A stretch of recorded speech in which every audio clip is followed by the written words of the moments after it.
Admission প্রোগ্রামে সবাইকে আমি স্বাগতম জানাচ্ছি। আমি রোমানা ফেরদৌস তৃষা, ঢাকা মেডিকেল কলেজে ইন্টার্ন চিকিৎসক হিসেবে কর্মরত আছি। আজ আমরা মেডিকেল অ্যাডমিশনের ক্ষেত্রে প্রাণীবিজ্ঞান সেকশনে খুবই ইম্পর্টেন্ট এবং সোজা একটি চ্যাপ্টার নিয়ে আলোচনা করব। আমরা জানবো এই চ্যাপ্টার থেকে কিভাবে কোয়েশ্চেন হয়, কিভাবে ছোট ছোট ট্রিক দিয়ে আমরা চ্যাপ্টারটা খুব সহজে মনে রাখতে পারি। আমাদের আজকের চ্যাপ্টারটি হচ্ছে শ্বসন ও শ্বাসক্রিয়া। আচ্ছা, এই চ্যাপ্টারের শুরুতে আমরা একটু শ্বসন সম্পর্কে জেনে নিই যে শ্বসন জিনিসটা আসলে কি।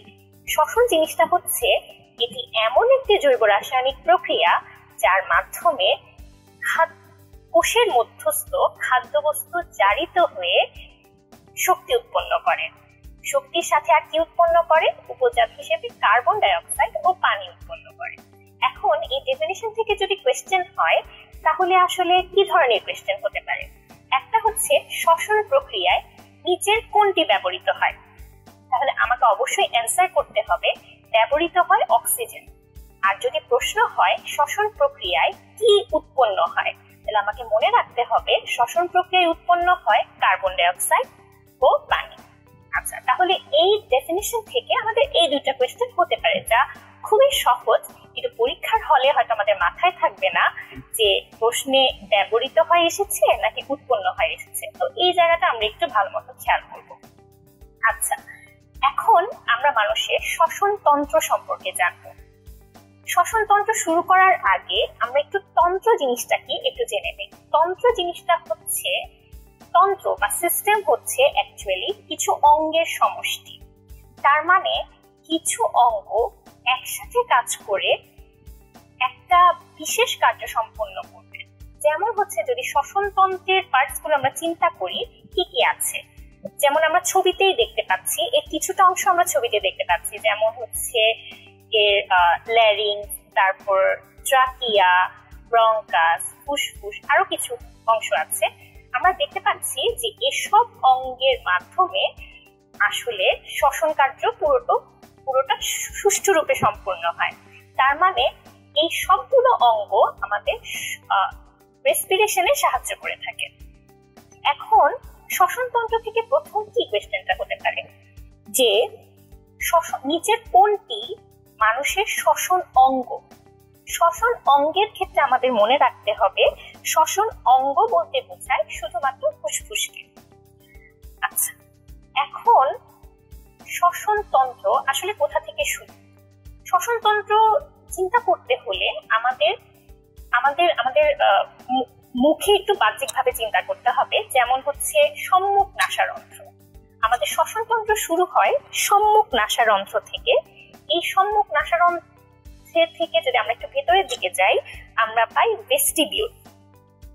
আচ্ছা, ভেস্টিবিউলের ইম্পর্টেন্সটা কি? ভেস্টিবিউলের ইম্পর্টেন্সটা হচ্ছে এর মধ্যে কিছু লোম থাকে যা ছাঁকনি যন্ত্র হিসেবে কাজ করে। এই ছাঁকনির কারণে বাইরের ধুলাবালি ভেতরে প্রবেশে বাধা পায়। আচ্ছা, ভেস্টিবিউলের পরে আমাদেরকে জানতে হবে যে ভেস্টিবিউলের পরের অংশটা হচ্ছে নাসাগহ্বর। এই নাসাগহ্বর থেকে কি কোয়েশ্চেন হতে পারে?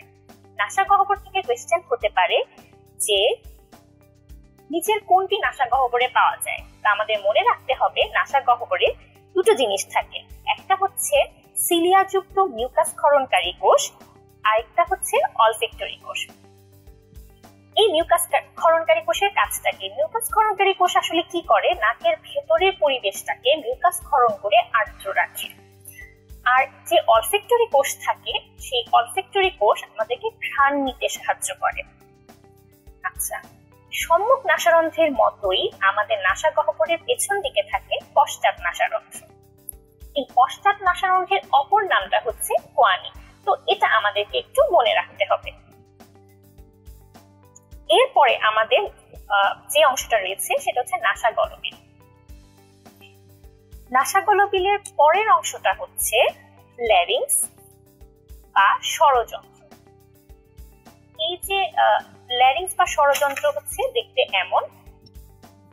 ল্যারিংস বা স্বরযন্ত্রের মধ্যে, যেহেতু নামটি স্বরযন্ত্র তাই নাম শুনে আমরা বুঝতে পারছি যে এখান থেকে এটা অ্যাকচুয়ালি শব্দ বা স্বর উৎপন্ন করতে ব্যবহৃত হয়। এই স্বর উৎপন্ন করার জন্য এখানে থাকে স্বররজ্জু। এই স্বররজ্জুর কম্পনের মাধ্যমে শব্দটা উৎপন্ন হয়। এই ল্যারিংসে কিছু তরুণাস্থি থাকে, এদের মধ্যে সবচেয়ে বড় তরুণাস্থির নাম হচ্ছে থাইরয়েড তরুণাস্থি। আমরা যদি পুরুষের কথা একটু চিন্তা করি, দেখা যায় অনেক পুরুষের ক্ষেত্রে গলার সামনের দিকে কিছুটা ফোলা থাকে, এই ফোলা অংশটাই হচ্ছে থাইরয়েড তরুণাস্থির জন্য। এই থাইরয়েড তরুণাস্থিটাকে অ্যাডামস অ্যাপল বলে। এখন আমরা যখন খাবার খাই এবং খাবার খেলে আমরা যখন গলাধঃকরণ করি, খাবারটা যখন আমাদের মুখগহ্বর হতে অন্ননালীতে যায়, কেন খাবারটা আমাদের ল্যারিংস থেকে, ল্যারিংসের পরের যে অংশ ট্রাকিয়াতে কেন প্রবেশ করে না? কারণ হচ্ছে আমরা যখন ঢোক গিলি তখন ল্যারিংসের উপরে একটা ঢাকনা থাকে যেটা ল্যারিংসের উপর বসে যায়, যার কারণে খাবার ল্যারিংসে প্রবেশ না করে আমাদের অন্ননালীতে প্রবেশ করে। এই জন্য আমাদের এপিগ্লটিসের এপিগ্লটিসটা আমাদের একটু মনে রাখতে হবে।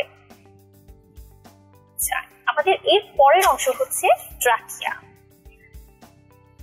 আমরা মানে বায়োলজির ক্ষেত্রে সব ধরনের দৈর্ঘ্য প্রস্থ মনে রাখাটা একটু কঠিন, কিন্তু আমি ট্রাকিয়ার দৈর্ঘ্য এবং ব্যাস মনে রাখার জন্য তোমাদেরকে বিশেষভাবে অনুরোধ করব, কারণ হচ্ছে এই দৈর্ঘ্য প্রস্থটা আসলে খুব ইম্পর্টেন্ট, এই জন্য এটা একটু মনে রাখতে হবে। ট্রাকিয়ার ক্ষেত্রে আমাদের এর বিস্তৃতি সম্পর্কে জানতে হবে, যে ট্রাকিয়ার বিস্তৃতি আসলে কোথা থেকে কতটুকু। ট্রাকিয়ার বিস্তৃতি হচ্ছে ল্যারিংসের পর থেকে আমাদের পঞ্চম বক্ষদেশীয় কশেরুকা পর্যন্ত। কশেরুকা আসলে মেরুদণ্ডের অংশ, আমাদের যে বক্ষদেশীয় কশেরুকা তার পঞ্চম কশেরুকা পর্যন্ত আমাদের এই ট্রাকিয়াটি বিস্তৃত। ট্রাকিয়ার দৈর্ঘ্যের ক্ষেত্রে আমাদের মনে রাখতে হবে যে এর দৈর্ঘ্য হচ্ছে 12 সেন্টিমিটার আর ব্যাস হচ্ছে 2 সেন্টিমিটার। ট্রাকিয়া থেকে আমাদের আরো মনে রাখতে হবে, এই যে অনেকগুলো তরুণাস্থি নিয়ে ট্রাকিয়া গঠিত, এই তরুণাস্থির ক্ষেত্রে 16 থেকে 20টি তরুণাস্থি থাকে এবং এই তরুণাস্থিগুলো কিন্তু সম্পূর্ণরূপে বৃত্তাকার নয়, এই তরুণাস্থিগুলো তোমার সি শেপ, তার মানে পেছন দিকে ফাঁকা থাকে।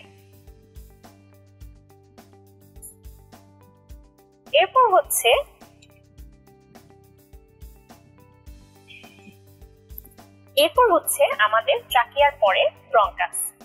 ব্রঙ্কাসের ক্ষেত্রে আমরা ডান ও বাম দুটি ব্রঙ্কাস দেখতে পাই। ব্রঙ্কাসের পরের অংশটা হচ্ছে আমাদের ফুসফুস। ফুসফুসের ক্ষেত্রে আমাদের কি জানতে হবে? আমরা প্রথমেই জেনেছি যে ফুসফুস হচ্ছে আমাদের শ্বসন অঙ্গ। ফুসফুসের যে বাইরের আবরণ তার নাম হচ্ছে প্লুরা। প্লুরা অ্যাকচুয়ালি দুইটি আবরণ দিয়ে তৈরি, এর বাইরে এবং ভেতরে দুটি অংশ রয়েছে।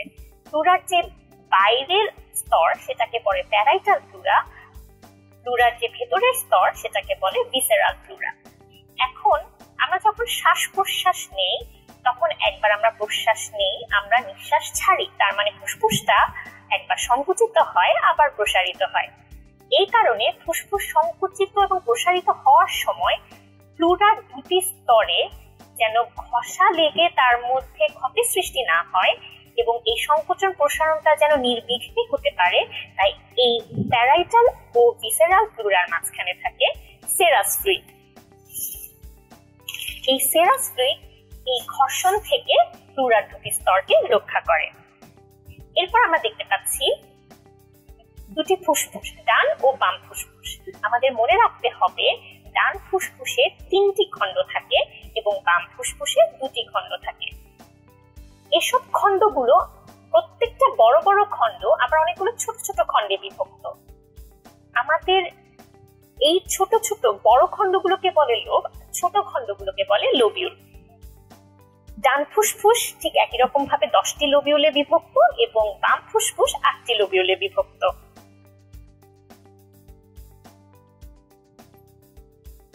এখন আমরা তখন জেনেছিলাম যে ট্রাকিয়া দুটি ভাগে ভাগ হয়ে ডান ও বাম ব্রঙ্কাসে ভাগ হয়।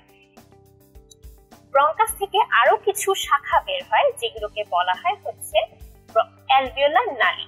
এই অ্যালভিওলার নালী গুলোর মাথায় কিছু থলি থাকে যেগুলোকে বলে অ্যালভিওলার থলি। এই অ্যালভিওলার থলিগুলোর চারপাশে থাকে অনেকগুলো বেলুনের মতো অ্যালভিওলাস। এখন আমরা অ্যালভিওলাসের গঠন সম্পর্কে জানব। ফুসফুসে অ্যালভিওলাস স্কোয়ামাস এপিথেলিয়াম কোষে গঠিত। মানুষের ফুসফুসে 70 থেকে 90 বর্গমিটার আয়তনের তল জুড়ে প্রায় 700 মিলিয়ন বা 70 কোটিরও বেশি সংখ্যক অ্যালভিওলাস রয়েছে। অ্যালভিওলার প্রাচীর 0.1 মাইক্রোমিটার পুরু। আমি আবার রিপিট করছি, অ্যালভিওলাসের প্রাচীরের পুরুত্ব 0.1 মাইক্রোমিটার। এটা ভর্তি পরীক্ষার জন্য খুবই গুরুত্বপূর্ণ। আমাদের নিঃশ্বাস প্রশ্বাসের সময় ফুসফুস সংকুচিত ও প্রসারিত হয়। তার মানে এখানে এমন কিছু তন্তু রয়েছে যা একে সংকোচন প্রসারণে সাহায্য করে। এতে কোলাজেন ও ইলাস্টিন তন্তু রয়েছে। আমাদের ফুসফুসের সাথে বাইরের পরিবেশের ডিরেক্ট কমিউনিকেশন রয়েছে, যার ফলে বাইরের বাতাসের সাথে বিভিন্ন ধরনের মাইক্রো অর্গানিজম বা রোগ জীবাণু আমাদের ফুসফুসে বা অ্যালভিওলাসে প্রবেশ করতে পারে। এই জীবাণু থেকে আমাদের ফুসফুসকে রক্ষা করার জন্য অ্যালভিওলাস প্রাচীরে রয়েছে কিছু ফ্যাগোসাইটিক কোষ বা ফ্যাগোসাইট, যেগুলোকে বলে অ্যালভিওলার ম্যাক্রোফেজ। অ্যালভিওলাস প্রাচীরে ডিটারজেন্টের মতো কিছু তরল পদার্থ ক্ষরিত হয়, যেগুলোকে বলে সারফেক্টেন্ট। এই সারফেক্টেন্ট অ্যালভিওলাসের কাজকে, আমাদের ফুসফুসের কাজকে অনেক সাহায্য করে। সারফেক্টেন্ট অ্যালভিওলাস প্রাচীরে তরল পদার্থের পৃষ্ঠটান কমিয়ে দেয়, যার ফলে অ্যালভিওলাস খুব অল্প পরিশ্রমে শ্বাস প্রশ্বাসের সময় সংকুচিত প্রসারিত হতে পারে। অ্যালভিওলাস প্রাচীরের সংলগ্নে থাকে কিছু কৈশিক জালিকা। এই কৈশিক জালিকা অ্যালভিওলাসের মধ্যে অক্সিজেন ও কার্বন ডাইঅক্সাইডের বিনিময় হয়। এই অক্সিজেন ও কার্বন ডাইঅক্সাইডের বিনিময়কে সারফেক্টেন্ট আরো দ্রুততর করে। সারফেক্টেন্ট যেহেতু ডিটারজেন্টের মতো পদার্থ, তাই সারফেক্টেন্ট অ্যালভিওলাস প্রাচীরে আগত বিভিন্ন জীবাণু ধ্বংস করতে পারে। আমাদের মনে রাখতে হবে, 23 সপ্তাহ বয়স্ক মানব ভ্রূণে সর্বপ্রথম সারফেক্টেন্ট ক্ষরণ শুরু হয়। তাই 24 সপ্তাহের আগে মানব ভ্রূণকে স্বাধীন অস্তিত্বের গণ্য করা হয় না। এই কারণে পৃথিবীর অনেক দেশে 23 সপ্তাহ বয়স পর্যন্ত গর্ভপাতের অনুমতি দেওয়া হয়। শ্বসনতন্ত্রের কাজ যদি আমরা মনে রাখতে চাই, খুব সহজেই আমরা এর কাজ চিন্তা করে আমরা তার কাজগুলো মনে রাখতে পারি। যেমন হচ্ছে ফুসফুসের কাজ হচ্ছে অক্সিজেন কার্বন ডাইঅক্সাইডের বিনিময় করা। এছাড়া শ্বসনের ডেফিনিশন আমরা যখন পড়েছি তখন আমরা দেখেছি যে শ্বসন প্রক্রিয়ায় শক্তি উৎপন্ন হয়, সাথে কার্বন ডাইঅক্সাইড ও পানি উৎপন্ন হয়। তার মানে শ্বসন তন্ত্রের একটা কাজ হচ্ছে শক্তি উৎপাদন। যেহেতু তাপ উৎপন্ন করে, তার মানে এটা আমাদের তাপও নিয়ন্ত্রণ করে। আমরা যখন নিঃশ্বাস ছাড়ি, কিছুটা তাপ আমাদের নিঃশ্বাসের সাথে বের হয়ে যায়, কিছুটা পানি আমাদের নিঃশ্বাসের সাথে বের হয়ে যায়। এছাড়া এই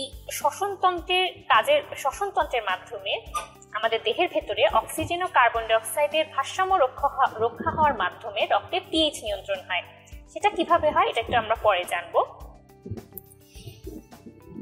এছাড়াও আমাদের শ্বসনতন্ত্রের ল্যারিংসে রয়েছে স্বররজ্জু, যার মাধ্যমে শব্দ উৎপন্ন হয়। আমাদেরকে খুব ভালোভাবে মনে রাখতে হবে যে নিঃশ্বাসের মাধ্যমে আমরা কার্বন ডাইঅক্সাইডের সাথে কিছু উদ্দায়ী গ্যাস নির্গত করি, যেগুলো হচ্ছে ক্লোরোফর্ম, ইথার ও অ্যামোনিয়া। আমরা যদি শ্বসনের শারীরবৃত্ত নিয়ে কিছুটা জানতে চাই, শ্বসনের শারীরবৃত্তকে 2 ভাগে ভাগ করা যায়। একটা হচ্ছে বহিঃশ্বসন আর হচ্ছে অন্তঃশ্বসন। বহিঃশ্বসন কি? আমাদের মনে রাখতে হবে বহিঃশ্বসন একটি ভৌত প্রক্রিয়া। তার মানে এখানে কোনো ধরনের এনজাইম ব্যবহৃত হয় না, কোনো শক্তি উৎপন্ন হয় না। বহিঃশ্বসন হচ্ছে শুধুমাত্র অ্যালভিওলাস প্রাচীর ও এর সংলগ্ন কৈশিক জালিকার মধ্যে অক্সিজেন ও কার্বন ডাইঅক্সাইডের বিনিময়। আর অন্তঃশ্বসন হচ্ছে অক্সিজেন কৈশিক জালিকার মাধ্যমে বাহিত হয়ে আমাদের কোষে যায়, কোষে গিয়ে সে খাদ্যকে জারিত করে শক্তি উৎপন্ন করে এবং কার্বন ডাইঅক্সাইড আবার কোষ থেকে কৈশিক জালিকায় প্রবেশ করে। এই সময় বিভিন্ন এনজাইম ব্যবহৃত হয় এবং শক্তি খরচ হয়। তার মানে এটি একটি জৈব রাসায়নিক প্রক্রিয়া। প্রশ্বাস ও নিঃশ্বাসের কার্যক্রম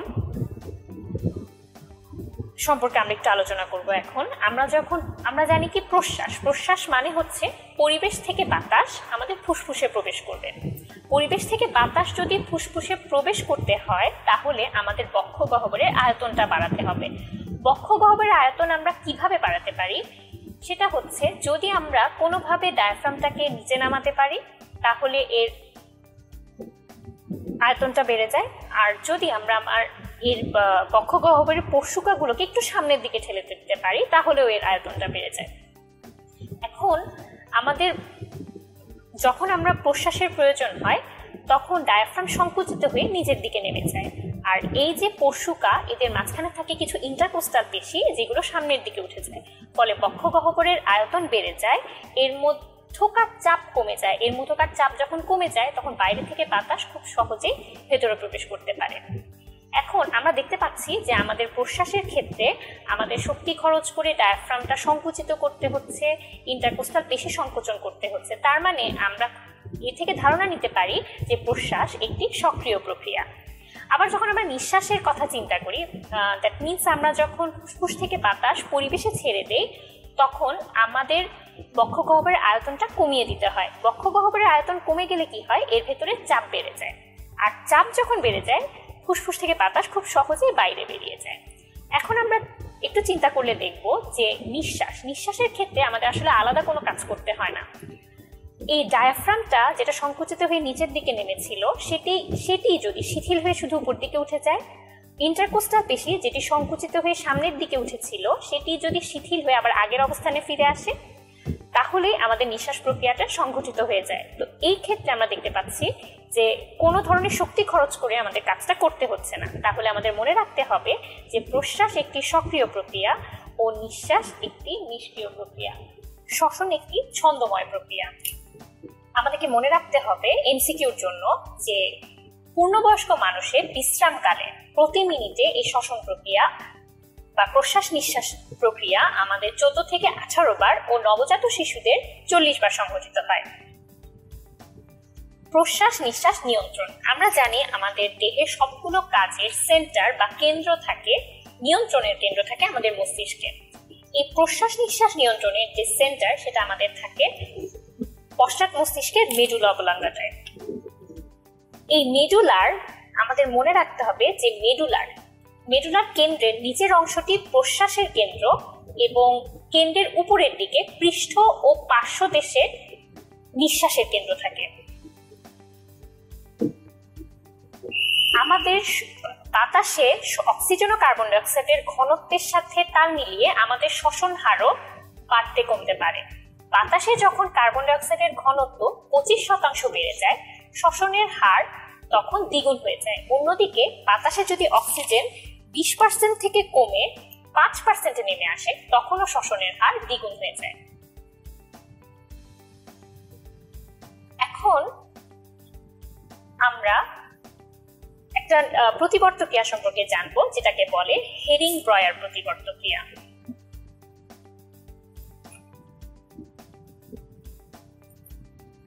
আমরা এখন হেরিং-ব্রয়ার প্রতিবর্ত ক্রিয়া সম্পর্কে একটু জানব। হেরিং-ব্রয়ার প্রতিবর্ত ক্রিয়া জিনিসটা আসলে কি? প্রতিবর্ত ক্রিয়া হচ্ছে আমাদের দেহে কোনো নির্দিষ্ট উদ্দীপনার প্রেক্ষিতে কিছু অনৈচ্ছিকভাবে কিছু কাজ আমাদের দেহে সংঘটিত হয় যেগুলোকে বলে প্রতিবর্ত ক্রিয়া। শ্বসনতন্ত্রের ফুসফুসে সংকোচন প্রসারণের ফলে যে প্রতিবর্ত ক্রিয়া সৃষ্টি হয় সেটাকে বলে হেরিং-ব্রয়ার প্রতিবর্ত ক্রিয়া। আমাদের প্রতিবর্ত ক্রিয়ার জন্য কিছু নির্দিষ্ট স্নায়ুর নাম আমাদেরকে মনে রাখতে হবে। যেমন হাঁচির জন্য আমাদের যে প্রতিবর্ত ক্রিয়া যে স্নায়ু নিয়ন্ত্রণ করে সেটা হচ্ছে অলফ্যাক্টরি স্নায়ু। কাশির ক্রিয়ার উদ্ভব ঘটায় ভেগাস স্নায়ু। গ্যাগ রিফ্লেক্স করে হচ্ছে গ্লসোফ্যারিঞ্জিয়াল স্নায়ু। এখন আমরা জানবো গ্যাসীয় পরিবহন সম্পর্কে। গ্যাসীয় পরিবহন বলতে অক্সিজেন ও কার্বন ডাই অক্সাইড আমাদের দেহে কিভাবে পরিবাহিত হয় আমরা তার সম্পর্কে জানবো। এখন আমি যদি একটি অ্যালভেলাস ও তার চারপাশের কোষীচারিতা আঁকার চেষ্টা করি সেটা অনেকটা দেখতে এরকম হবে। ধরে নিলাম এটি একটি অ্যালভেলাস আর তার পাশে এটা তার কোষীচারিতা। বাইরে থেকে আগত বাতাসে অক্সিজেনের চাপ থাকে 107 মিলিমিটার মার্কারি, আর দূষিত চালিকায় অক্সিজেনের চাপ থাকে 40 মিলিমিটার মার্কারি। তাহলে স্বাভাবিকভাবেই আমরা বুঝতে পারছি যে ব্যাপন প্রক্রিয়ায় অক্সিজেন অ্যালভেওলাস থেকে কৌশিক চালিকায় প্রবেশ করবে এবং এই ব্যাপন ততক্ষণ চলতে থাকবে যতক্ষণ পর্যন্ত কৌশিক চালিকায় অক্সিজেনের চাপ 100 মিলিমিটার মার্কারি না হয়। এখন আমরা একটু জেনে নিই যে অক্সিজেন ও কার্বন ডাই অক্সাইড দেহে কিভাবে পরিবাহিত হয়। প্রথমে আমরা জেনে নিই যে অক্সিজেনের পরিবহনটা কিভাবে হয়। অক্সিজেনের পরিবহন হয় দুই ভাবে, একটা হচ্ছে ভৌত দ্রবণ রূপে, আরেকটা হচ্ছে রাসায়নিক যৌগ রূপে। ভৌত দ্রবণ রূপে বলতে অক্সিজেনের খুব সামান্য পরিমাণ রক্তে দ্রবীভূত অবস্থায় পরিবাহিত হয়, আর রাসায়নিক যৌগ রূপে বলতে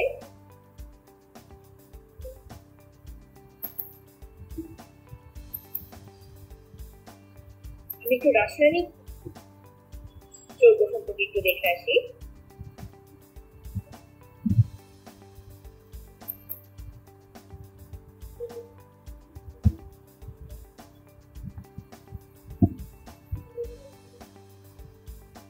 হিমোগ্লোবিন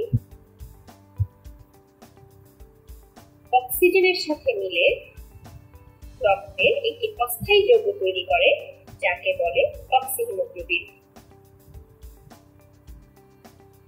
এই অক্সিহিমোগ্লোবিন একটি অস্থায়ী রাসায়নিক যৌগ। কেন অস্থায়ী?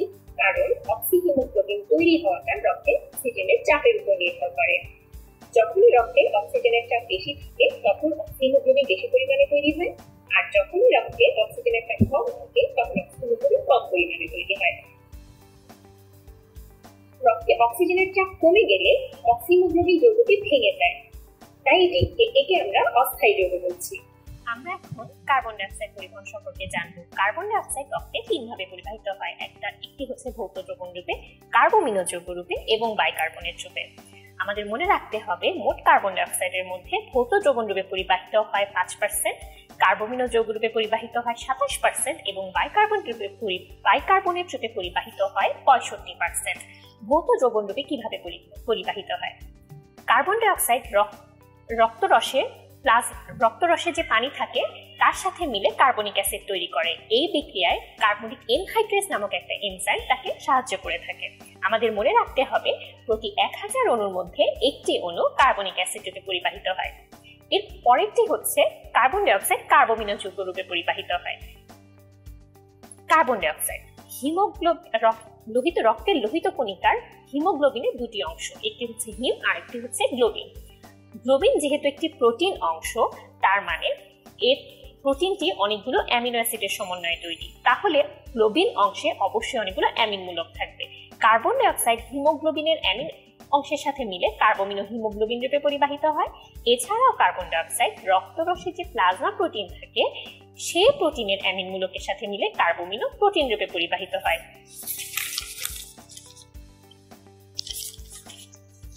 আমাদের মনে রাখতে হবে এই যে কার্বন ডাই অক্সাইডের 27% কার্বমিনো যৌগ রূপে পরিবাহিত হয় প্রতি 100 ml রক্তে, এর পরিমাণ 3 ml, যার মধ্যে 2 ml কার্বমিনো হিমোগ্লোবিন রূপে এবং 1 ml কার্বমিনো প্রোটিন রূপে পরিবাহিত হয়। এরপর আমরা দেখব বাইকার্বনেট যৌগ রূপে কিভাবে কার্বন ডাই অক্সাইড পরিবাহিত হয়। মোট কার্বন ডাই অক্সাইডের 65% রক্তে বাইকার্বনেট যৌগ রূপে পরিবাহিত হয়। এর মধ্যে সোডিয়াম বাইকার্বনেট রূপে প্লাজমার মাধ্যমে এবং পটাশিয়াম বাইকার্বনেট রূপে লোহিত কণিকার মাধ্যমে পরিবাহিত হয়।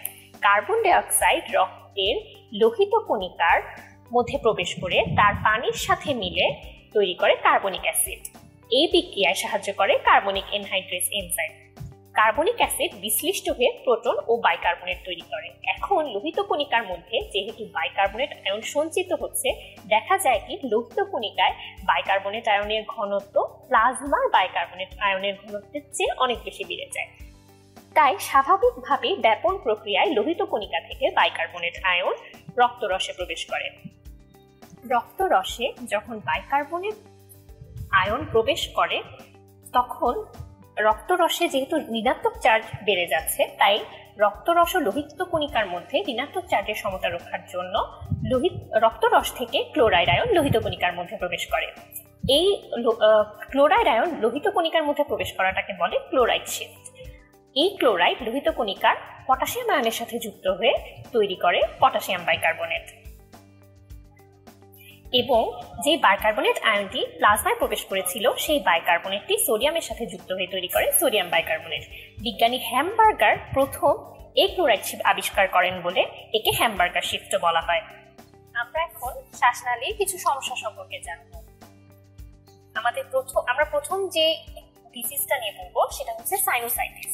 প্রথমে আমাদের জানতে হবে যে সাইনাস জিনিসটা আসলে কি।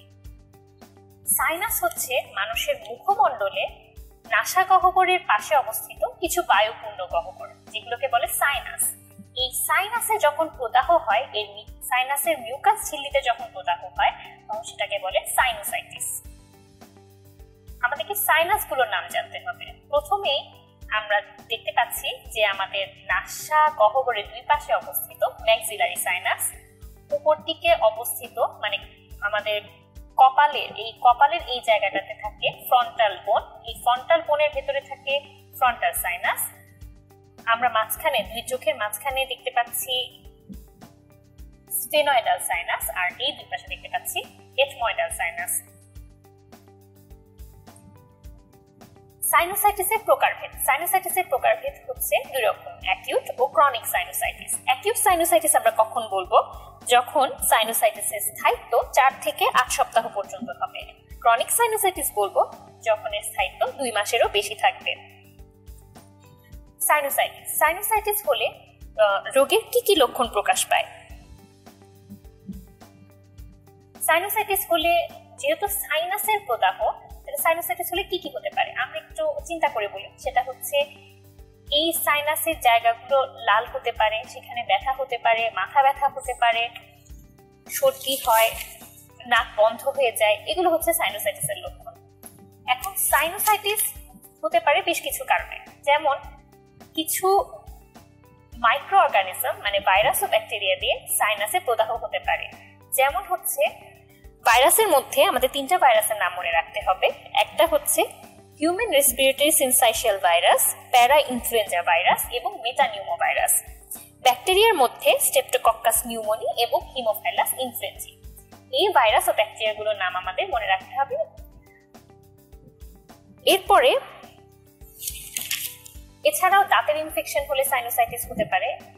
এখন আমরা চিন্তার বিষয় হচ্ছে সাইনোসাইটিস হলে কেন আমাদের সাইনোসাইটিসটাকে গুরুত্ব সহকারে দেখতে হবে। কারণ হচ্ছে এই সাইনাসের খুব কাছেই থাকে আমাদের চোখ এবং এর পেছন দিকে মাথার খুলির ভেতরে থাকে মস্তিষ্ক। সাইনাসের ইনফেকশন যদি চোখে ছড়িয়ে যায় এবং সেটা যদি মস্তিষ্কে ছড়িয়ে যায়, সেখান থেকে পেরি অরবিটাল সাইনোসাইটিস মানে চোখের চারপাশের সাইনোসাইটিস হচ্ছে পেরি অরবিটাল সাইনোসাইটিস, এবং মস্তিষ্কে সাইনোসাইটিসটা স্প্রেড করে সেখান থেকে আমাদের মৃত্যুও হতে পারে। অটিটিস মিডিয়া, আমরা যদি আমাদের কানের অ্যানাটমিতে একটু চিন্তা করি, আমরা মনে করতে পারবো যে কানকে 3 ভাগে ভাগ করা যায়, বহিঃকর্ণ, মধ্যকর্ণ ও অন্তঃকর্ণ। মধ্যকর্ণ থেকে একটি নালী বের হয়ে মধ্যকর্ণকে গলবিলের সাথে কানেক্ট করে। এই নালীকে বলে ইউস্টেশিয়ান নালী। মধ্যকর্ণে যদি কোনো প্রদাহ হয় তখন সেটাকে অটিটিস মিডিয়া বলে। অটিটিস মিডিয়া 2 ধরনের, অ্যাকিউট ও ক্রনিক। অটিটিস মিডিয়ার ক্ষেত্রে আমাদের কিছু ভাইরাস ও ব্যাকটেরিয়ার নাম মনে রাখতে হবে, যেগুলো দিয়ে যদি সংক্রমণ হয় তখন অটিটিস মিডিয়া হতে পারে। ভাইরাসের ক্ষেত্রে respiratory syncytial virus, influenza virus ও রাইনো ভাইরাসের নাম আমাদের মনে রাখতে হবে, এবং ব্যাকটেরিয়ার ক্ষেত্রে স্ট্রেপ্টোকক্কাস নিউমোনি, হিমোফাইলাস ইনফ্লুয়েঞ্জি এসব ব্যাকটেরিয়ার নাম আমাদের মনে রাখতে হবে। আমরা দুটো ডিজিজ কন্ডিশন সম্পর্কে জানবো, একটা হচ্ছে এমফাইসেমা আর একটা হচ্ছে ব্রঙ্কাইটিস। এমফাইসেমা জিনিসটা কি? এমফাইসেমা হচ্ছে অনেকদিন ধরে সিগারেট খাওয়ার ফলে, অনেকদিন ধরে সিগারেটের অভ্যাস থাকলে যেটা হয় সেটা হচ্ছে ফুসফুসের অনেকগুলো অ্যালভিওলাস ফেটে গিয়ে সেখানে ফাঁকা স্থানের সৃষ্টি হয়, সেটাকে বলে এমফাইসেমা। আর ব্রঙ্কাইটিস হচ্ছে ধূমপান থেকে শ্বাসনালীতে যে প্রদাহ হয় তাকে বলে ব্রঙ্কাইটিস। 10 মিনিট স্কুলের মেডিকেল অ্যাডমিশন প্রোগ্রামে সবাইকে স্বাগতম জানাচ্ছি। আজকে আমরা প্রাণীবিজ্ঞানের খুবই ইন্টারেস্টিং একটা টপিক নিয়ে আলোচনা করব, যেটি হচ্ছে জিনতত্ত্ব। জিনতত্ত্ব বা জেনেটিক্স বা বংশগতিবিদ্যা জিনিসটা আসলে কি? জিনতত্ত্ব হচ্ছে জীববিজ্ঞানের এমন একটি শাখা যে শাখায় জিনের গঠন, আকার, বংশ পরম্পরায় সঞ্চারণ এবং সঞ্চারণের ফলে পরবর্তী বংশধরে যে ফলাফলটি আমরা পাই সেটি নিয়ে আলোচনা করা হয়। আমাদের মনে রাখতে হবে যে জিনতত্ত্বের জনক হচ্ছে গ্রেগর জোহান মেন্ডেল। তাহলে আমরা জানতে পারলাম যে জিনতত্ত্বের জনক গ্রেগর জোহান মেন্ডেল, কিন্তু এই জিনতত্ত্ব বা জেনেটিক্স শব্দটি প্রথম ব্যবহার করেন উইলিয়াম বেটসন 1905 সালে। আচ্ছা, গ্রেগর জোহান মেন্ডেল জিনতত্ত্বের দুটি সূত্র আবিষ্কার করেন। তিনি 7 বছর ধরে মটরশুঁটি গাছ নিয়ে কাজ করেন। তাহলে আমাদের ইনফরমেশন এই লাইন থেকে দুইটা, একটি হচ্ছে 7 বছর ধরে তিনি গবেষণা করেন, আরেকটি হচ্ছে তিনি মটরশুঁটি গাছ নিয়ে কাজ করেন। আমরা এখন গ্রেগর জোহান মেন্ডেলের পরিচয় খুব সংক্ষিপ্ত আকারে জানব। গ্রেগর জোহান মেন্ডেল 1822 সালে জন্মগ্রহণ করেন এবং 1884 সালে তিনি মৃত্যুবরণ করেন। তাহলে তার জন্ম সাল হচ্ছে 1822 এবং তার মৃত্যু সাল হচ্ছে 1884।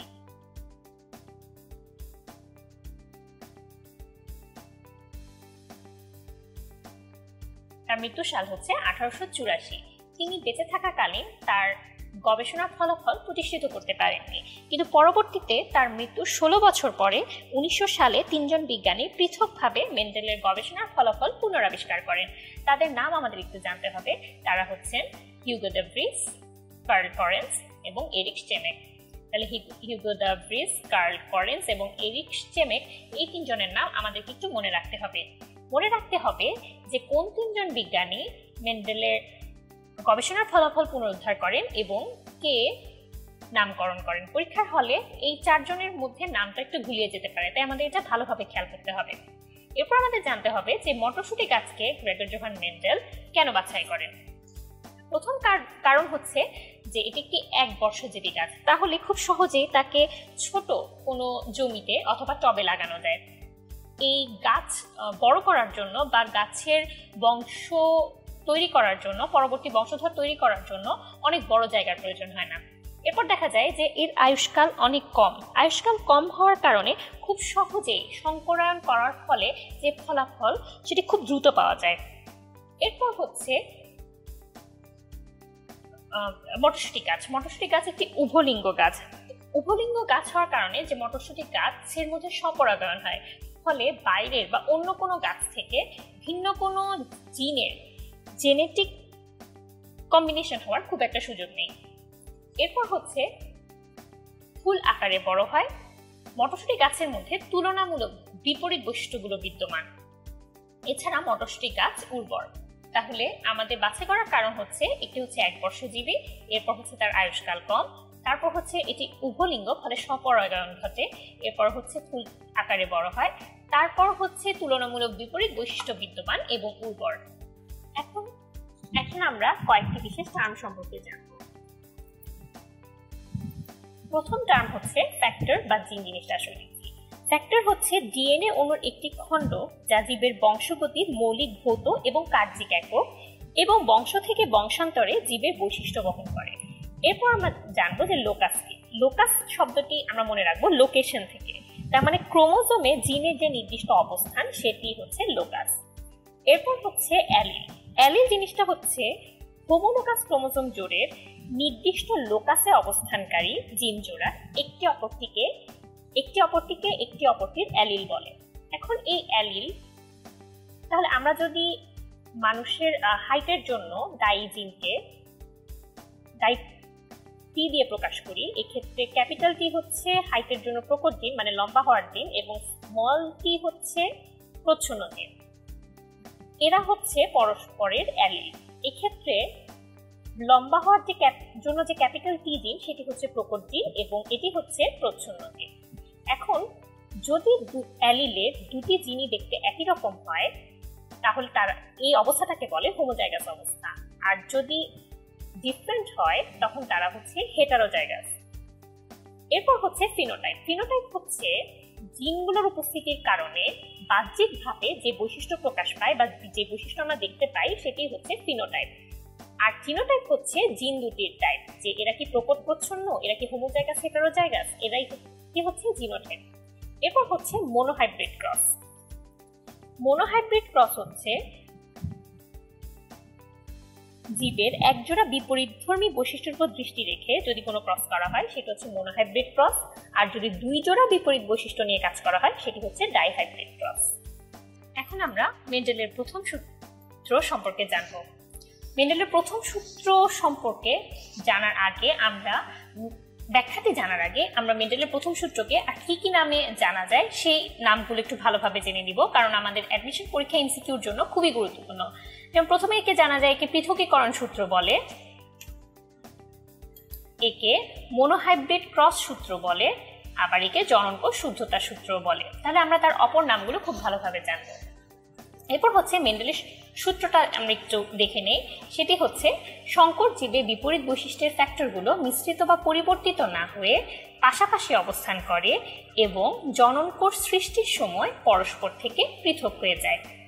এখন এটা যদি আমরা একটু ব্যাখ্যা করতে যাই, আমরা গিনিপিগের সাহায্যে এই সূত্রটি ব্যাখ্যা করার চেষ্টা করব। আমরা গিনিপিগে কালো বর্ণের জন্য দায়ী যে জিন তার সংকেত দিলাম ক্যাপিটাল বি এবং বাদামি বর্ণের জন্য দিলাম স্মল বি। ক্যাপিটাল বি দেওয়ার কারণ হচ্ছে কালো বর্ণটি এক্ষেত্রে প্রকট বৈশিষ্ট্য এবং স্মল বিটি বাদামি বর্ণটি হচ্ছে প্রচ্ছন্ন বৈশিষ্ট্য। এখন আমরা বিশুদ্ধ কালো বর্ণের গিনিপিগের সাথে বিশুদ্ধ বাদামি বর্ণের গিনিপিগের ক্রস করব। তাহলে তাদের জেনোটাইপটি হবে ক্যাপিটাল বি, আর বাদামির ক্ষেত্রে স্মল বি, কারণ এরা বিশুদ্ধ জেনোটাইপিক অবস্থায় আছে। এখন এদের মধ্যে ক্রস করলে আমরা দেখতে পাই যে বংশধরে জেনোটাইপ হয় capital B, small B. Phenotype পাওয়া যায় কালো, কারণ হচ্ছে ক্যাপিটাল বি বা কালো একটি প্রকট বৈশিষ্ট্য। এক্ষেত্রে আমরা দেখতে পাচ্ছি যে বৈশিষ্ট্যের বিপরীত বৈশিষ্ট্যের জিনগুলো মিশ্রিত হয়নি এবং আমরা কালো ও বাদামি মিলে কোনো মাঝখানের কোনো রং পাইনি। কালোটি প্রকট বৈশিষ্ট্য, তাই আমরা কালো বর্ণের গিনিপিগে পেয়েছি। এরপরে এই জিনোটাইপিক অবস্থার যে গিনিপিগগুলো তাদের মধ্যে যদি আমরা ক্রস করি তাহলে আমরা দেখতে পাই যে আমরা 3টি কালো গিনিপিগ ও একটি বাদামি গিনিপিগ পাই। তো এই ক্ষেত্রে 3:1 অনুপাতটি আমাদের খুব ভালোভাবে মনে রাখতে হবে।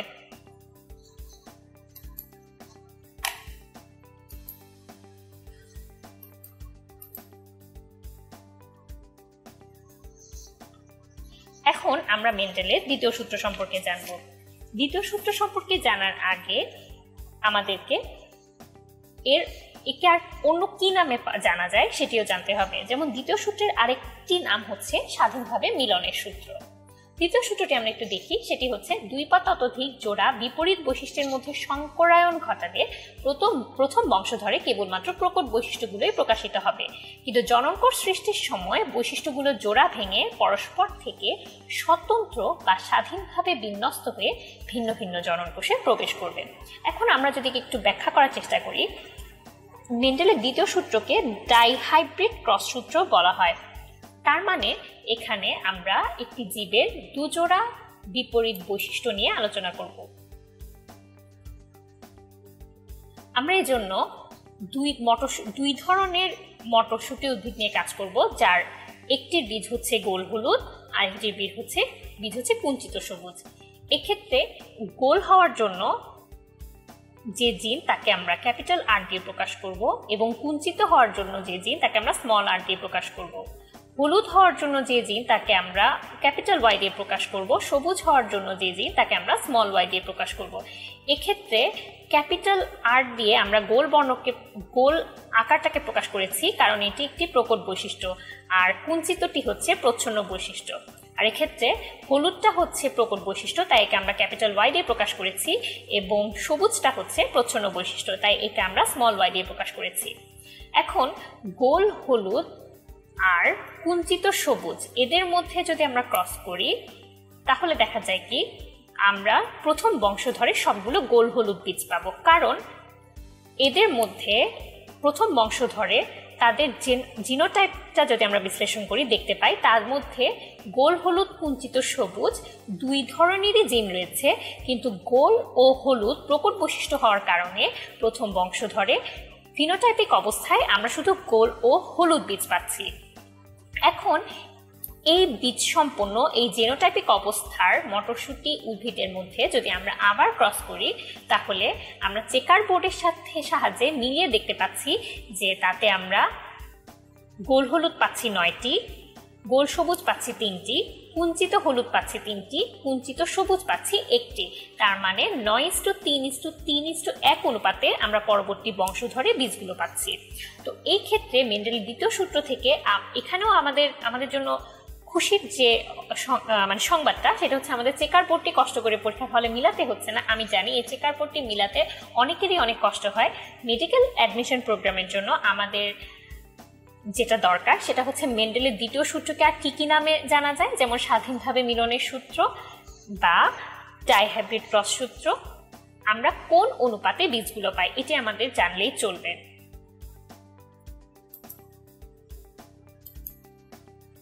এখন পরের প্রশ্ন কি হতে পারে যে নিচের কোনটি মেন্ডেলের সূত্রের ব্যতিক্রম নয়?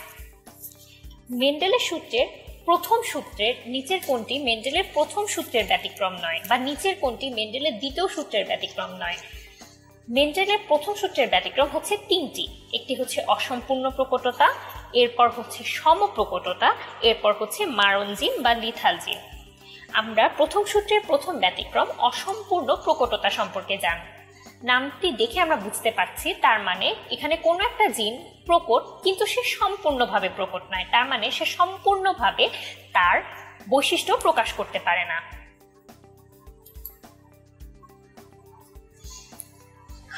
এখন অসম্পূর্ণ প্রকটতার ডেফিনিশনটার দিকে যদি আমরা একটু খেয়াল করি, অসম্পূর্ণ প্রকটতা যখন একজোড়া বিপরীত বৈশিষ্ট্য সম্পূর্ণ দুটি জীবের মধ্যে ক্রস করা হয় এবং প্রথম বংশধরে প্রকট জিনটি যদি ফিনোটাইপ পূর্ণ প্রকাশে ব্যর্থ হয় এবং উভয়ের মাঝামাঝি একটি বৈশিষ্ট্যের প্রকাশ ঘটে, তখন আমরা তাকে বলি অসম্পূর্ণ প্রকটতা।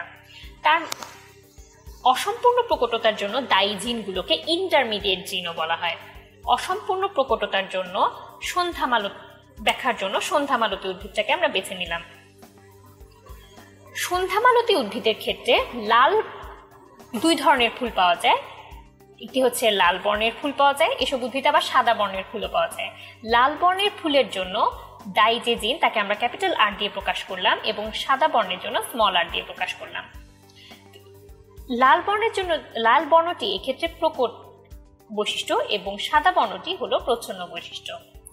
এখন বিশুদ্ধ লাল ফুলের সাথে যদি বিশুদ্ধ সাদা ফুলের উদ্ভিদে ক্রস করা হয় তাহলে আমরা দেখতে পাই প্রথম বংশধরে সবকটি গোলাপি ফুল, কিন্তু মেন্ডেলের প্রথম সূত্র অনুযায়ী প্রথম বংশধরে ফুলগুলো লাল হওয়া উচিত ছিল, কিন্তু এক্ষেত্রে আমরা ব্যতিক্রম পাচ্ছি যে লাল ও সাদার লাল বৈশিষ্ট্যটি তার পুরো বৈশিষ্ট্য প্রকাশ করতে পারছে না, ফলে ফুলটি পুরোপুরিভাবে লাল হচ্ছে না, সাদার কিছুটা প্রভাব এর উপর দেখা যাচ্ছে।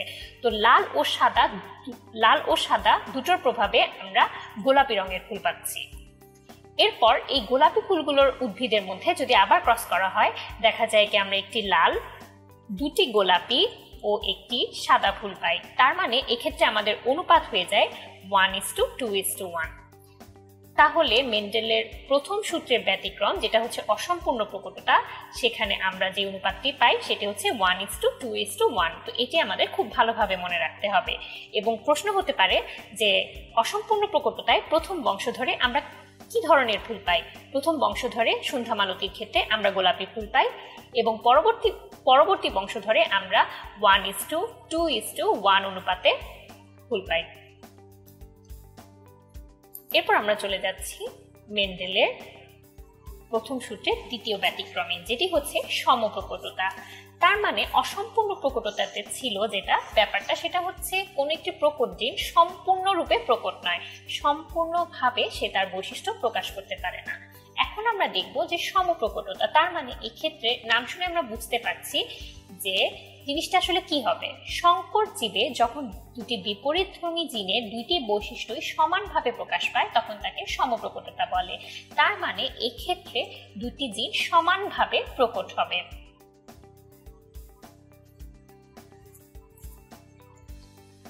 এক্ষেত্রে আমরা সাদা ও কালো বর্ণের আন্দালুসিয়ান মোরগ মুরগির নিয়ে কাজ করব। তাহলে আমাদের মনে রাখতে হবে যে এক্ষেত্রে আমরা কোন মুরগি নিয়ে কাজ করছি, আন্দালুসিয়ান মুরগি নিয়ে। এক্ষেত্রে দেখা যায় কালো বর্ণের জন্য দায়ী জিনকে আমরা ক্যাপিটাল বি দিয়ে প্রকাশ করছি এবং সাদা বর্ণের জন্য দায়ী জিনকে আমরা স্মল বি দিয়ে প্রকাশ করছি। তাদের মধ্যে যখন সংকরায়ন ঘটানো হয় তখন আমরা দেখতে পাই কি সবকটি সাদা ছোপযুক্ত মোরগ মুরগি। সাদা ছোপযুক্ত মোরগ মুরগি, কিন্তু এরা কালো, তার মানে কালোর মধ্যে সাদা সাদা ছোপ থাকবে। তার মানে হচ্ছে এরা সাদা ছোপযুক্ত কালো মুরগি। তাহলে আমরা দেখতে পাচ্ছি যে এক্ষেত্রে এরা কালো বর্ণটিও পুরোপুরিভাবে প্রকাশ করতে পারেনি এবং সাদা বর্ণটিও পুরো মুরগি সাদাও হয়নি, পুরো মুরগি কালোও হয়নি।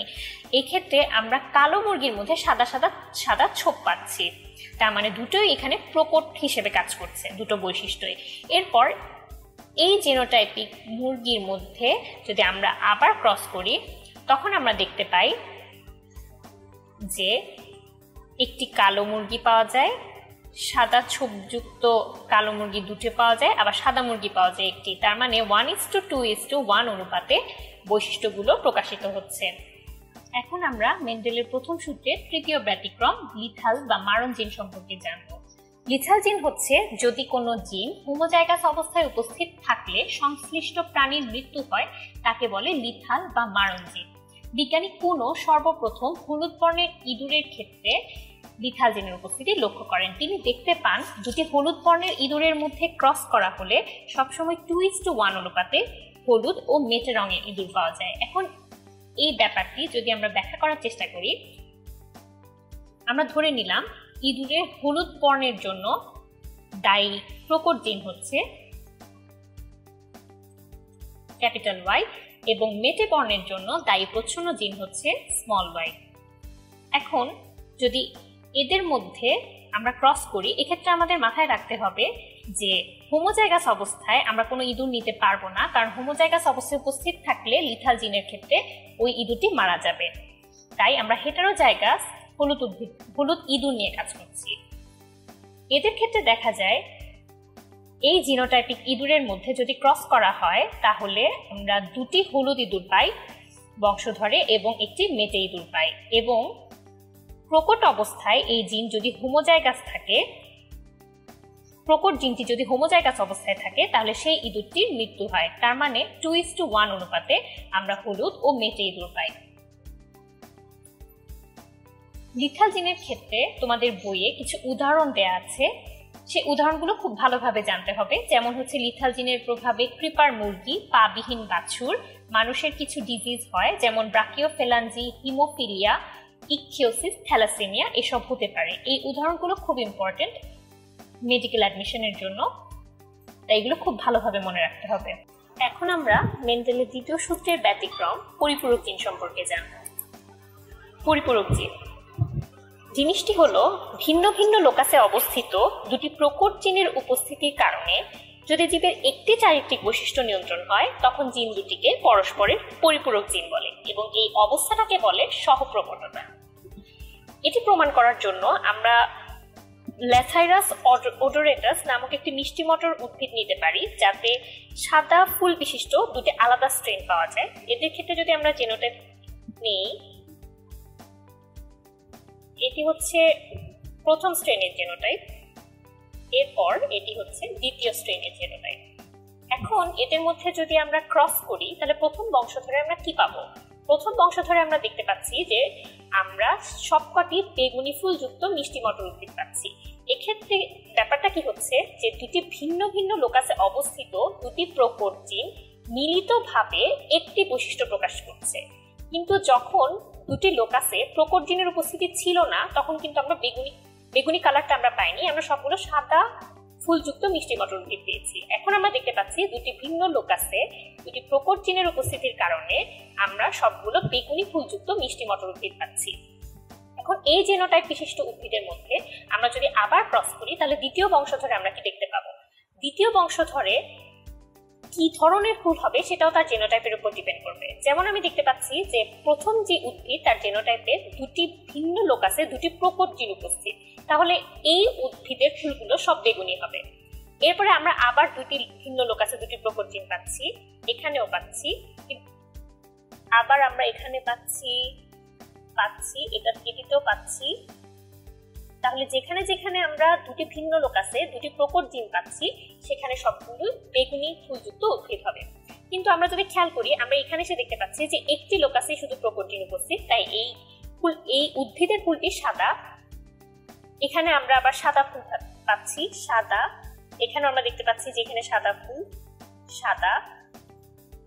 ওকে, তাহলে আমরা দেখতে পাচ্ছি যে দ্বিতীয় বংশধরে 9:7 অনুপাতে আমরা বেগুনি ও সাদা ফুল পাচ্ছি। এই অনুপাতটি খুব ইম্পর্টেন্ট। আচ্ছা, এখন আমরা মেন্ডেলের দ্বিতীয় সূত্রের দ্বিতীয় ব্যতিক্রম সম্পর্কে জানবো, সেটা হচ্ছে এপিস্ট্যাসিস। এপিস্ট্যাসিস জিনিসটা কি? একটি জিন যখন অন্য একটি নন অ্যালিলিক জিনের কার্যকারিতা প্রকাশে বাধা দেয় তখন তাকে এপিস্ট্যাসিস বলে। যে জিনটি বৈশিষ্ট্য প্রকাশে বাধা দেয় তাকে বলা হয় এপিস্ট্যাটিক জিন, এবং যে জিনটি বৈশিষ্ট্য প্রকাশে বাধা পায় তাকে বলা হয় হাইপোস্ট্যাটিক জিন। এখন এই এপিস্ট্যাসিসকে আমরা দুই ভাগে ভাগ করতে পারি, একটি হচ্ছে প্রকট এপিস্ট্যাসিস এবং আরেকটা হচ্ছে প্রচ্ছন্ন এপিস্ট্যাসিস। আমরা এখন প্রথমে প্রকট এপিস্ট্যাসিস সম্পর্কে জানবো। তাহলে প্রকট এপিস্ট্যাসিস জিনিসটা কি হবে? যখন একটি প্রকট জিন অন্য একটি নন অ্যালিলিক প্রকট জিনের কার্যকারিতা প্রকাশে বাধা দেয় তখন সেই প্রক্রিয়াটাকে বলে প্রকট এপিস্ট্যাসিস। তাহলে এখানে আমরা দুটি ভিন্ন লোকাসে দুটি প্রকট জিন নিয়ে কাজ করব। এই ব্যাপারটি প্রথম লক্ষ্য করেন বিজ্ঞানী বেটসন ও পানেজ। তিনি লক্ষ্য করেন যে সাদা লেঘর্ন জাতীয় মোরগ মুরগিতে রঙিন পালক সৃষ্টির জন্য যে প্রকট জিন থাকে সেই প্রকট জিনটি বাধা পায় একটি এপিস্ট্যাটিক ভিন্ন লোকাসে অবস্থিত অন্য একটি প্রকট জিনের কারণে।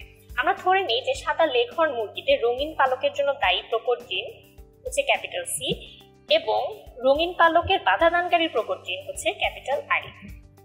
তাহলে সাদা লেঘর্নের জিনোটাইপ হচ্ছে এবং সাদা ওয়াইনডটের।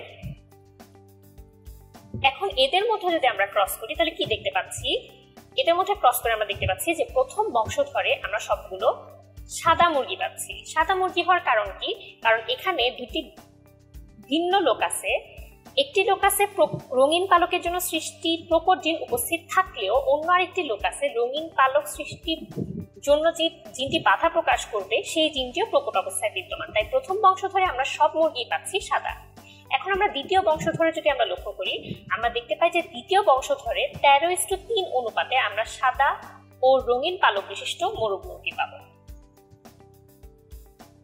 এরপর আমরা মেন্ডেলের দ্বিতীয় সূত্রের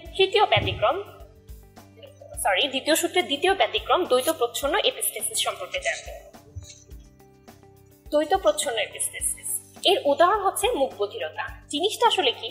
দুটি ভিন্ন লোকাসে অবস্থিত দুটি প্রচ্ছন্ন অ্যালিল যখন পরস্পরের প্রকট অ্যালিলকে নির্দিষ্ট বৈশিষ্ট্য প্রকাশে বাধা দেয় তখন তাকে দ্বৈত প্রচ্ছন্ন এপিস্ট্যাসিস বলে। এই ক্ষেত্রে প্রচ্ছন্ন বৈশিষ্ট্য যদি হোমোজাইগাস অবস্থায় থাকে তখনই শুধু বৈশিষ্ট্যটি প্রকাশিত হবে। এখন আমরা বলেছি যে দ্বৈত প্রচ্ছন্ন এপিস্ট্যাসিসের উদাহরণ হচ্ছে মুখ বধিরতা। এখন আমরা ধরে নিই যে মুখ বধিরতার জন্য দায়ী দুটি প্রচ্ছন্ন জিন হচ্ছে স্মল ডি ও ই। এখন এরা তখনই মুখ বধিরতা প্রকাশ করবে যখন এরা হোমোজাইগাস অবস্থায় থাকবে। আমি ধরে নিই যে কোনো মুখ বধির পার্সনের জিনোটাইপ হচ্ছে এমন আর অন্য একজনের জিনোটাইপ হচ্ছে এমন। এখন এরা যেহেতু প্রচ্ছন্ন এবং হোমোজাইগাস অবস্থায় আছে এই প্রচ্ছন্ন জিনটি, তাই এই দুটি জিনোটাইপ বিশিষ্ট মানুষ অবশ্যই মুখ বধির হবে। এখন এদের মধ্যে যখন আমরা ক্রস করি আমরা দেখতে পাই যে প্রথম বংশধরে সবাই স্বাভাবিক বাকশ্রবণক্ষম, কারণ প্রচ্ছন্ন জিনটি এক্ষেত্রে হোমোজাইগাস অবস্থায় নেই। এই জিনোটাইপ বিশিষ্ট মানুষের মধ্যে যদি আমরা আবার ক্রস করি তখন আমরা দ্বিতীয় বংশধরে দেখতে পাবো যে 9 জন সন্তান স্বাভাবিক বাকশ্রবণক্ষম এবং 7 জন মুখ বধির। এখন আমরা পলিজিন সম্পর্কে জানব। পলিজিন জিনিসটি হচ্ছে ভিন্ন ভিন্ন লোকাসে অবস্থিত নন অ্যালিলিক জিনের একটি গ্রুপ সম্মিলিতভাবে যদি কোনো জীবের একটি পরিমাণগত বৈশিষ্ট্য নিয়ন্ত্রণ করে, তার মানে কোনো একটি বৈশিষ্ট্যের পরিমাণ নিয়ন্ত্রণ হবে পলিজিন দিয়ে। এটি আমরা ব্যাখ্যা করার জন্য একজন কুচকুচে কালো নিগ্রোর সাথে যদি শ্বেতাঙ্গ কোনো মানুষের ক্রস করি তাহলে এই পলিজিনের ব্যাপারটি আমরা ব্যাখ্যা করতে পারবো। নিগ্রোদের ক্ষেত্রে কালো বর্ণ সৃষ্টিকারী দুজোড়া প্রকট জিন থাকে, এদেরকে আমরা এভাবে প্রকাশ করতে পারি। আবার শ্বেতাঙ্গদের ক্ষেত্রে এরাই প্রচ্ছন্ন অবস্থায় থাকে।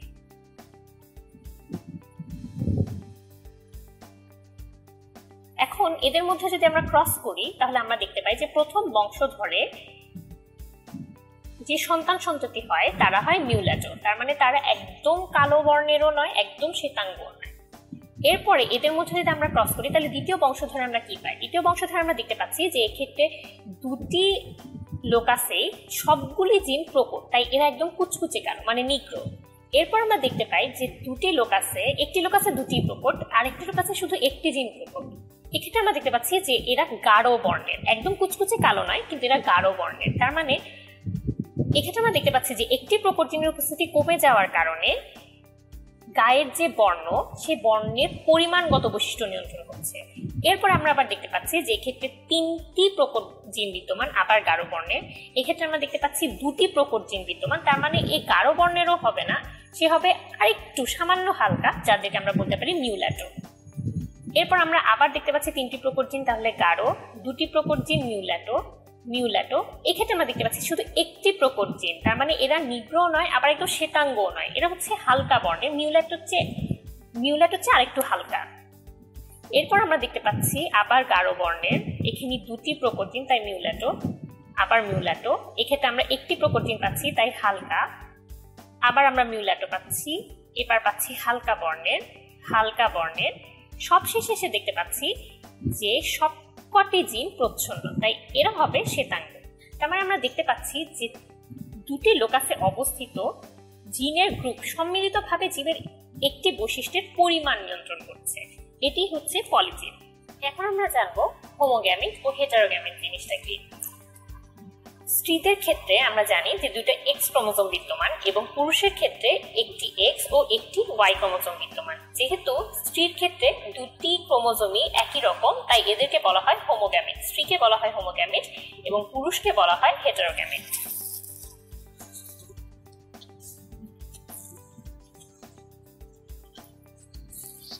এখন আমরা জানবো যে সেক্স লিঙ্ক ডিসঅর্ডার গুলো আসলে কি। সেক্স লিঙ্কড বৈশিষ্ট্য আমরা প্রথমে জানবো। যেসব বৈশিষ্ট্য সেক্স ক্রোমোজোম দিয়ে নিয়ন্ত্রণ হয় তাদেরকে সেক্স লিঙ্কড বৈশিষ্ট্য বলে। সেক্স ক্রোমোজোমের মাধ্যমে সেক্স লিঙ্কড বৈশিষ্ট্যের বংশ পরম্পরায় সঞ্চারিত হওয়াকে বলা হয় সেক্স লিঙ্কড ইনহেরিটেন্স। এখন যেসব রোগ সেক্স ক্রোমোজোমের মাধ্যমে বংশ থেকে বংশান্তরে সঞ্চারিত হয় তাদেরকে বলা হয় সেক্স লিঙ্কড ডিসঅর্ডার। আমরা প্রথম যে সেক্স লিঙ্কড ডিসঅর্ডার সম্পর্কে জানবো সেটি হচ্ছে লাল সবুজ বর্ণান্ধতা।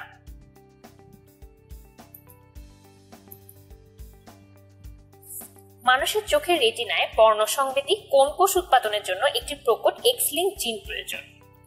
কোন কোষ 3 ধরনের হয়, এই 3 ধরনের কোষ বিশেষ ধরনের রঙের প্রতি সংবেদনশীল, যেমন লাল, সবুজ ও বেগুনি। সেক্স লিঙ্ক ডিসঅর্ডার গুলোকে এক্স লিঙ্ক ডিসঅর্ডারও বলা হয় কারণ সেক্স লিঙ্ক ডিসঅর্ডার গুলো এক্স ক্রোমোজোমের মাধ্যমে সঞ্চারিত হয়। এই জন্য পুরুষে যদি সেক্স লিঙ্ক ডিসঅর্ডার বৈশিষ্ট্যগুলো প্রকাশিত হতে হয়, যেহেতু পুরুষে একটি এক্স ক্রোমোজোম বিদ্যমান তাই পুরুষের একটি এক্স ক্রোমোজোমই যদি ডিফেক্টেড হয় বা সেক্স লিঙ্ক ডিসঅর্ডারের জিন বহন করে তখন পুরুষ আক্রান্ত হয় বা বৈশিষ্ট্য প্রকাশ করে।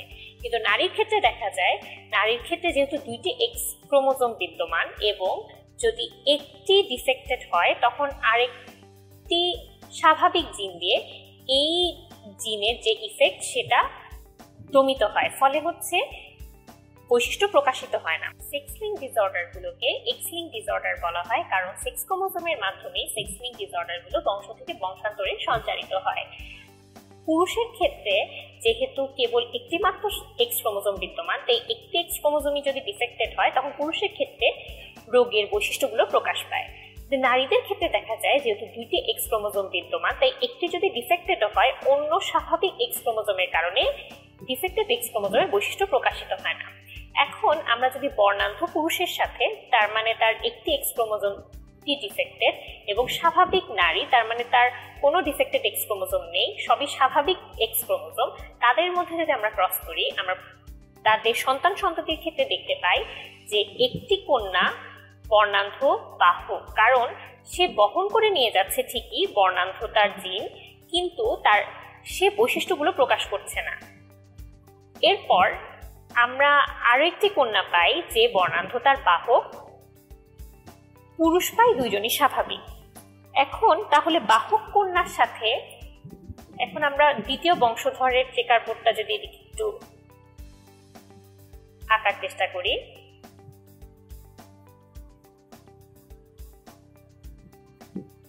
এখন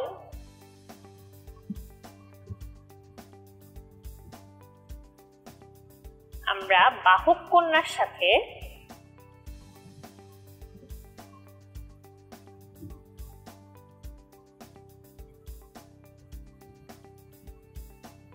যদি পুরুষের, এখন আমরা বাহক কন্যার সাথে যদি স্বাভাবিক পুরুষের মধ্যে ক্রস করি, তাহলে আমরা কি দেখতে পাবো?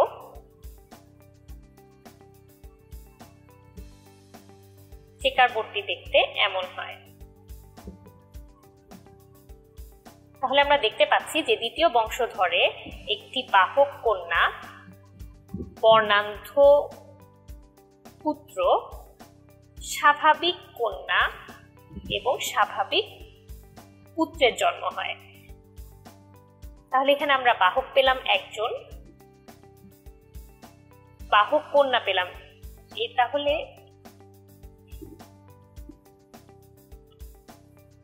তাহলে এই ক্ষেত্রে আমরা বাহক কন্যা পেলাম একজন, বর্ণান্ধ পুত্র পেলাম একজন, স্বাভাবিক কন্যা পেলাম একজন, স্বাভাবিক পুত্র পেলাম একজন। এরপর আমরা দ্বিতীয় যে সেক্স লিঙ্ক ডিসঅর্ডার সম্পর্কে জানবো সেটি হচ্ছে হিমোফিলিয়া। হিমোফিলিয়া জিনিসটা আসলে কি? হিমোফিলিয়া জিনিসটা হচ্ছে বংশগতভাবে সঞ্চারণশীল বা উত্তরাধিকার সূত্রে প্রাপ্ত এক প্রকার রক্ততঞ্জন ঘটিত ত্রুটি বা অস্বাভাবিকতা। খুব সহজ ভাষায় বলতে গেলে হিমোফিলিয়া রোগীদের ক্ষেত্রে যদি কোনোখানে রক্তক্ষরণ শুরু হয়, সেই রক্তক্ষরণে রক্ততঞ্চন হয় না। স্বাভাবিক মানুষের রক্তক্ষরণ হলে রক্তের তঞ্চনের ফ্যাক্টরগুলো দিয়ে রক্ততঞ্চন হয়, কিন্তু হিমোফিলিয়ায় আক্রান্ত ব্যক্তিদের রক্ততঞ্চন হয় না, তাই রক্তক্ষরণের কারণে তাদের মৃত্যুও হতে পারে। হিমোফিলিয়া দুই ধরনের, একটি হচ্ছে ক্লাসিক হিমোফিলিয়া বা হিমোফিলিয়া এ, আরেকটি হচ্ছে ক্রিসমাস ডিজিজ বা হিমোফিলিয়া বি। আমাদেরকে মনে রাখতে হবে যে হিমোফিলিয়া এ সবচেয়ে বেশি কমন এবং হিমোফিলিয়া বি একটু লেস কমন। হিমোফিলিয়া এর ক্ষেত্রে দায়ী হচ্ছে এদের ক্ষেত্রে রক্ততঞ্চনের ফ্যাক্টর 8 বা অ্যান্টি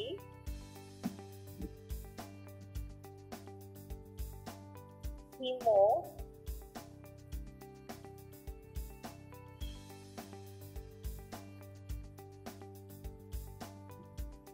ফ্যাক্টর 8 বা অ্যান্টি হিমোফিলিক ফ্যাক্টর সেটি অনুপস্থিত থাকে। আর হিমোফিলিয়া বি এর ক্ষেত্রে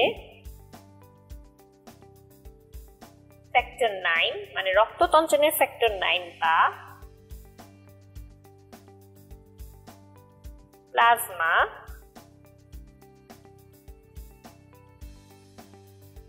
থ্রম্বোপ্লাস্টিন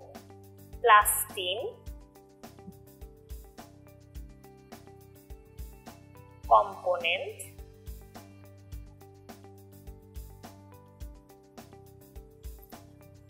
বা ক্রিসমাস ফ্যাক্টর অনুপস্থিত থাকলে এই রোগটি হয়। এদের মধ্যে হিমোফিলিয়া এ হচ্ছে সবচেয়ে বেশি কমন এবং হিমোফিলিয়া বি হচ্ছে লেস কমন।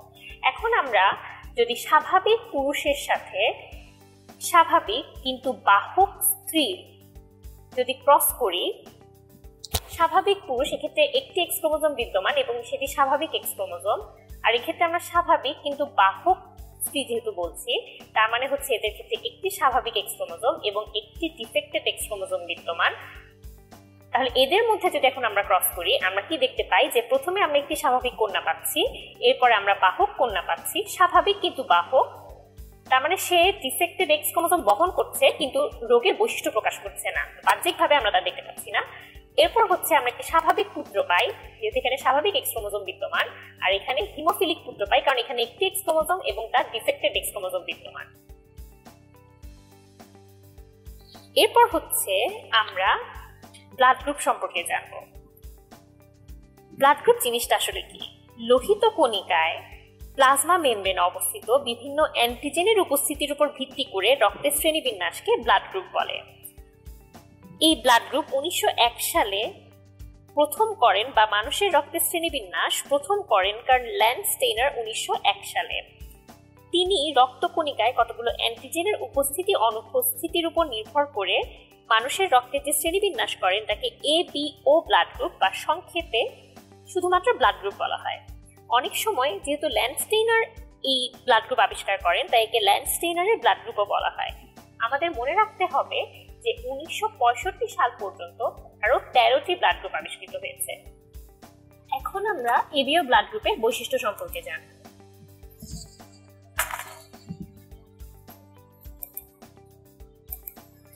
আমরা দেখতে পাচ্ছি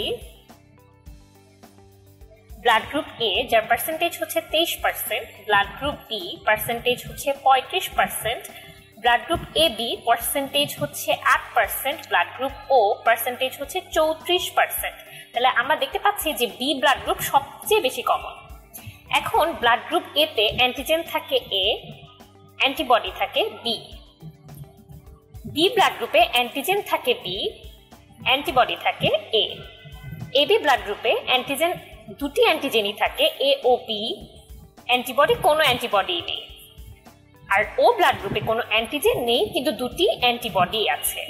এখন আমরা দেখতে পাচ্ছি যে A ব্লাড গ্রুপ A ও AB ব্লাড গ্রুপের মানুষকে রক্ত দিতে পারে।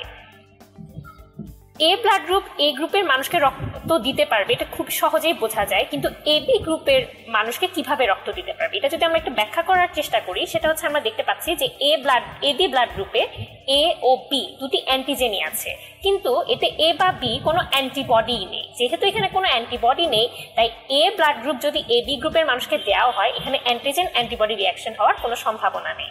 এরপর আমরা দেখতে পাচ্ছি যে A ব্লাড গ্রুপ কাদের রক্ত গ্রহণ করতে পারে। একটি হচ্ছে A ব্লাড গ্রুপ এর রক্ত গ্রহণ করতে পারে এবং O এর রক্ত গ্রহণ করতে পারে। A ব্লাড গ্রুপ কেন O গ্রুপের রক্ত গ্রহণ করতে পারে? কারণ হচ্ছে আমরা দেখতে পাচ্ছি যে O ব্লাড গ্রুপে কোনো অ্যান্টিজেন নেই কিন্তু এতে দুটি অ্যান্টিবডি আছে।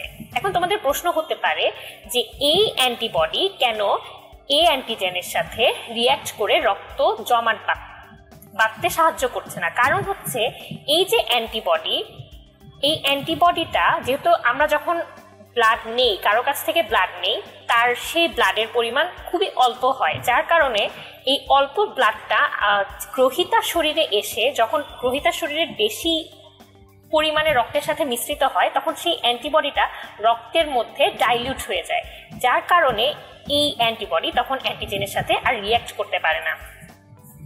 এরপর হচ্ছে B blood group. B blood গ্রুপের ক্ষেত্রে আমরা দেখতে পাচ্ছি যে এর অ্যান্টিজেন হচ্ছে বি, অ্যান্টিবডি হচ্ছে এ।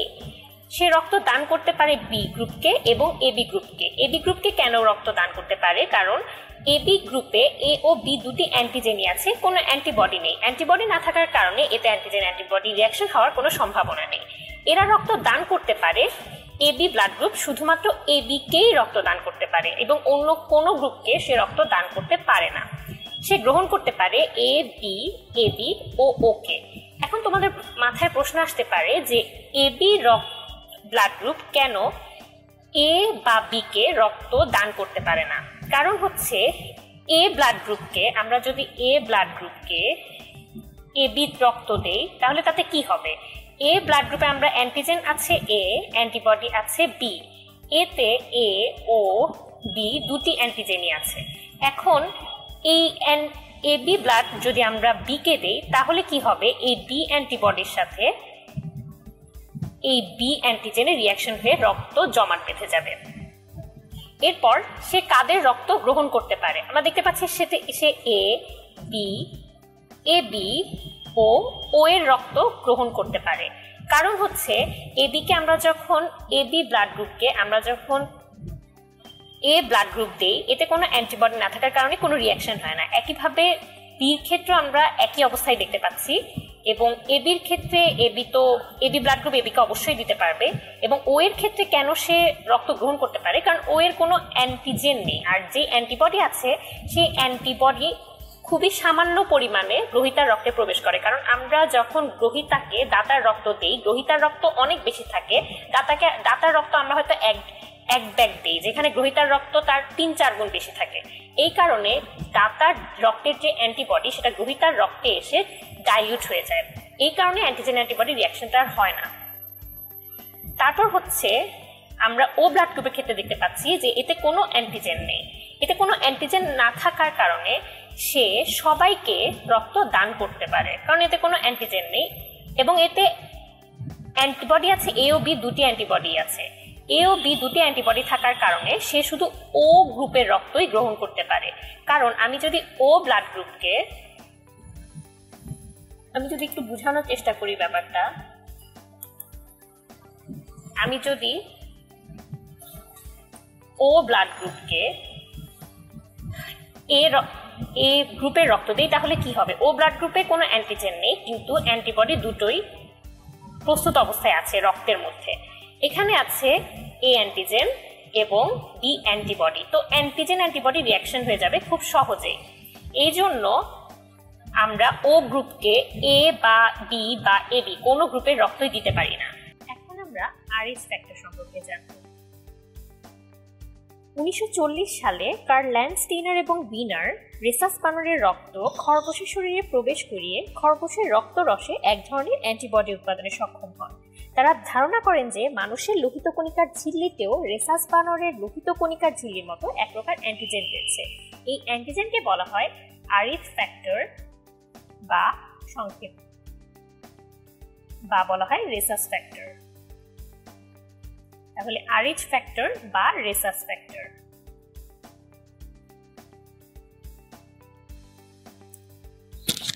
বিজ্ঞানী ফিশারের মতে আরএইচ ফ্যাক্টর 6টি সাধারণ অ্যান্টিজেনের সমষ্টি বিশেষ।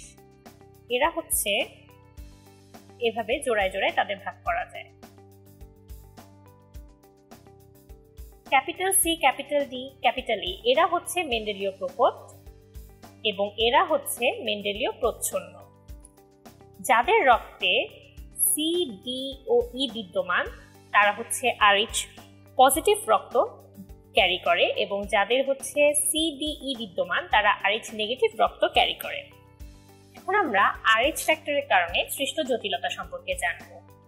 যদি কোনো আরএইচ নেগেটিভ মানুষকে আরএইচ পজিটিভ রক্ত দেওয়া হয়, তখন দেখা যায় কি এই আরএইচ পজিটিভ অ্যান্টিজেনের বিরুদ্ধে অ্যান্টিবডি উৎপন্ন হয়। এখন এই অ্যান্টিবডি তৈরি হতে কিছুদিন সময় লাগে, তাই প্রথমবার যখন রক্ত দেওয়া হয় তখন অ্যান্টিবডি না থাকার কারণে গ্রহীতার কোনো ধরনের সমস্যা হয় না। কিন্তু এই অ্যান্টিবডিটি তৈরি থাকা অবস্থায় যদি গ্রহীতাকে পরবর্তীতে আবার আরএইচ পজিটিভ ব্লাড দেওয়া হয়, তখন অ্যান্টি আরএইচ ফ্যাক্টর মানে সেই অ্যান্টিবডির প্রভাবে দাতার যে লোহিত কণিকা থাকে সেগুলো জমাট বেঁধে পিণ্ডে পরিণত হয়। তাই একবার সঞ্চারণের পরে যদি গ্রহীতা ওই রক্ত আর না গ্রহণ করে, তখন ধীরে ধীরে রক্তে উৎপন্ন সমস্ত অ্যান্টি আরএইচ ফ্যাক্টর নষ্ট হয়ে যায় এবং গ্রহীতা স্বাভাবিক রক্ত ফিরে পায়। তাহলে আমাদের মনে রাখতে হবে যে প্রথমবার আমরা যখন আরএইচ নেগেটিভ মানুষকে আরএইচ পজিটিভ রক্ত দিই, অ্যান্টিবডি না থাকার কারণে প্রথমবার কোনো সমস্যা হয় না। কিন্তু অ্যান্টিবডি তৈরি হওয়ার পরে আমরা যদি আবার আরএইচ পজিটিভ রক্ত আরএইচ নেগেটিভ মানুষকে দিই, তখন অ্যান্টি আরএইচ ফ্যাক্টরের প্রভাবে দাতার রক্ত জমাট বেঁধে পিণ্ডে পরিণত হয়। এরপর হচ্ছে গর্ভধারণজনিত জটিলতা।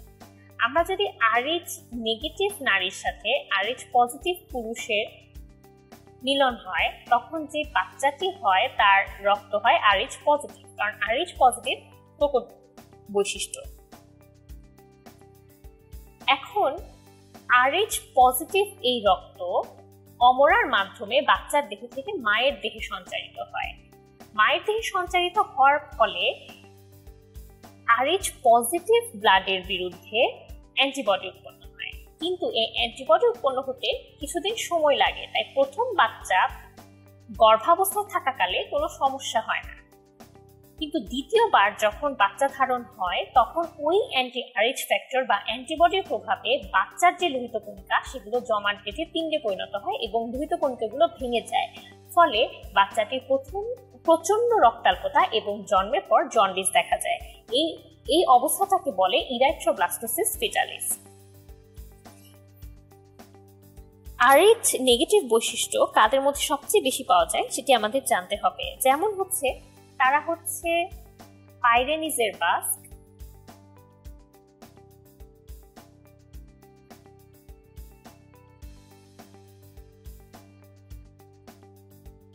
এদের মধ্যে আমরা দেখতে পাই RH নেগেটিভ বৈশিষ্ট্য 25 থেকে 35%। এরপর আমরা আরো দেখতে পাই আফ্রিকার বারবার ও সাইনাই উপদ্বীপের বেদুইনদের মধ্যে RH নেগেটিভ বৈশিষ্ট্য আমরা পাই 18 থেকে 30%।